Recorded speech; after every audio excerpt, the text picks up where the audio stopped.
السلام علیکم ورحمۃ اللہ وبرکاتہ۔ محترم سامعین کرام، ہم سب دنیا میں مسافر ہیں۔ ہمارا یہ سفر رواں دواں ہے آخرت کی طرف۔ ہماری منزل اور ہمارا ٹھکانہ حقیقتاً اور یقیناً دنیا نہیں ہے۔ دنیا ہے مگر عارضی ٹھکانہ ہے، اور آخرت وہ اصلی ٹھکانہ ہے، وہ ہمیشہ کا ٹھکانہ ہے۔ یہ ہم سب کا عقیدہ اور ہمارا ایمان ہے۔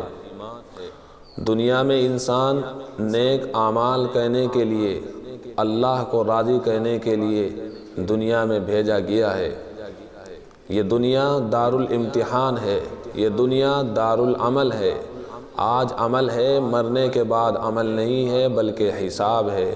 حساب کا دن تب شروع ہو جاتا ہے جب انسان کی یہ آنکھیں ہمیشہ کے لیے دنیا میں بند ہو جاتی ہیں۔ اب مرنے والا دنیا سے چلا گیا تو اس پر بھی یہ چیزیں طاری اور جاری ہو گئی جو ابھی میں نے بتائی، کہ وہ خود عمل کر نہیں سکتا، نماز وہ پڑھ نہیں سکتا، قرآن کی تلاوت وہ کر نہیں سکتا، حج وہ کر نہیں سکتا، روزہ وہ نہیں رکھ سکتا ہے، دیگر نیک اعمال صدقات وہ ادا نہیں کر سکتا ہے۔ لیکن اتنی بات حقیقی اور یقینی ہے، امت کا اس پر اجماع ہے کہ مرنے والا اگرچہ کچھ کر نہیں سکتا لیکن دوسروں کے کیے کا اس کو ثواب پہنچ جاتا ہے۔ اگر نیک اولاد کو چھوڑ کر گیا ہے تو نیک اولاد کا چھوڑنا اس کے لیے آخرت میں راحت و سکون کا ذریعہ بن جایا کرتا ہے۔ اس کی طرف سے کوئی نیک اعمال کر رہا ہے، اس کو ایصال ثواب کر رہا ہے، صدقہ کر رہا ہے، قرآن پاک کی تلاوت کر رہا ہے، اس کی روح کو ثواب پہنچا رہا ہے، تو اس کے لیے راحت و سکون کا ذریعہ بن جایا کرتا ہے۔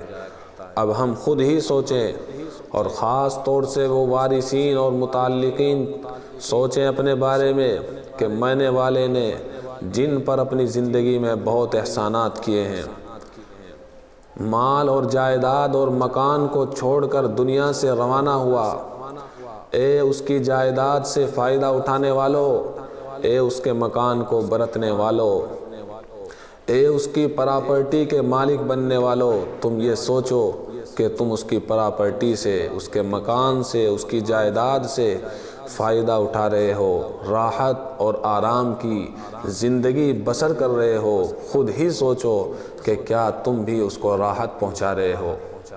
کیا تم خود نیک بن گئے ہو؟ اگر تم نیک نہیں بنے تو تم ان کو کیا فائدہ پہنچا سکتے ہو؟ جبکہ حدیث پاک سے بات ثابت ہے، اگر نیک اولاد چھوڑ کر گیا ہے تو اس کی نیک اولاد کا چھوڑنا ہی اس کے لیے صدقہ جاریہ بن جایا کرتا ہے۔ آپ خود ہی سوچو کہ آپ ان کے لیے کتنا ایصال ثواب کیا کرتے ہو، کتنی قرآن پاک کی تلاوت کیا کرتے ہو، کتنا صدقہ ان کی طرف سے نکالا کرتے ہو۔ اگر نہیں نکالتے تو خدا را نکالو۔ اگر تم نیک نہیں بنے تو ضرور بنو۔ اگر تم ان کی طرف سے قرآن پاک کی تلاوت پڑھ کر ثواب نہیں پہنچاتے تو ضرور پہنچاؤ۔ یاد رکھو، مرنے والے کی مثال ایسی ہے جیسے کوئی پانی میں ڈوب رہا ہو، وہ منتظر رہتا ہے اس بات کا کہ کوئی اس کو بچانے والا آ جائے۔ اسی طرح مرنے والا جب مر گیا وہ بھی منتظر رہتا ہے کہ کسی طرح کم از کم اس کے لیے کوئی دعا کر دے۔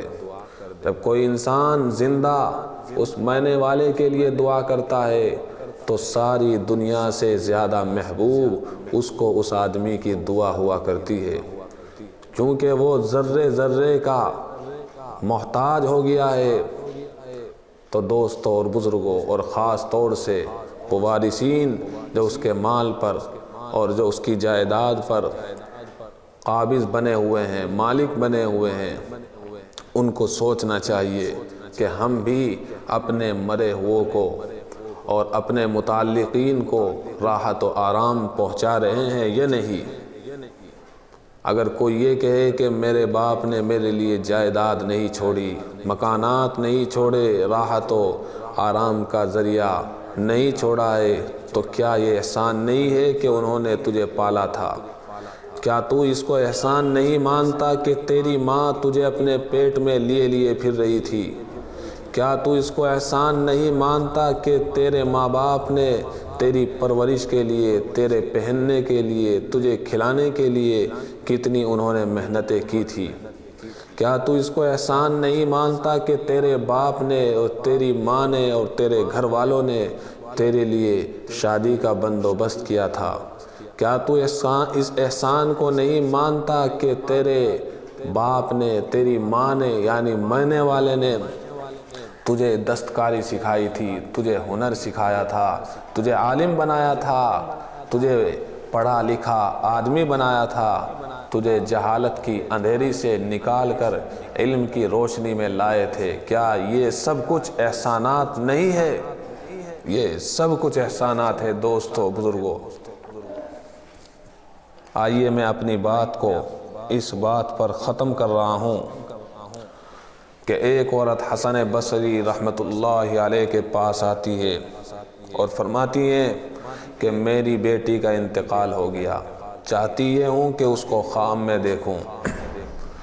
حسن بصری رحمۃ اللہ علیہ فرماتے ہیں آپ ایسا کرو، عشاء کی نماز کے بعد 4 رکعت نماز پڑھو اور ہر رکعت میں سورہ فاتحہ کے بعد الہاکم التکاثر ایک مرتبہ پڑھو اور سلام پھیرنے کے بعد درود شریف پڑھتی ہوئی سو جاؤ۔ چنانچہ اس عورت نے ایسا ہی کیا۔ خواب میں کیا دیکھتی ہے کہ اس کی بیٹی عذاب میں مبتلا ہے۔ گھبراتی ہوئی نیند سے بیدار ہو کر حسن بصری رحمۃ اللہ علیہ کے پاس آتی ہے کہ میں نے یہ سب کچھ دیکھا ہے، بڑی گھبراہٹ اور بڑی بے چینی مجھے ہو گئی ہے۔ حسن بصری رحمۃ اللہ علیہ فرماتے ہیں آپ ایک کام کریں کہ ان کے لیے صدقہ کریں۔ وہ صدقہ کرتی ہے تو اگلی بار حسن بصری رحمۃ اللہ علیہ خود خواب میں دیکھتے ہیں کہ وہ بیٹی راحت و سکون کے باغ میں بیٹھی ہوئی ہے۔ تو دوستو، بزرگوں، یہ بات خواب کی ہی نہیں ہے بلکہ یہ بات حقیقت ہے، یہ امت کا اجماع ہے، یہ قرآن اور حدیث سے ثابت شدہ بات ہے کہ مرنے والے کو ثواب پہنچتا ہے۔ مرنے والوں کو اگر ہم نیک عمل کر رہے ہیں ان کے لیے راحتیں پہنچا کرتی ہے۔ اور رہی یہ بات کہ ہمیں خواب میں نظر نہیں آتے ہیں، تو خواب کا دکھنا یہ یقینی نہیں ہے۔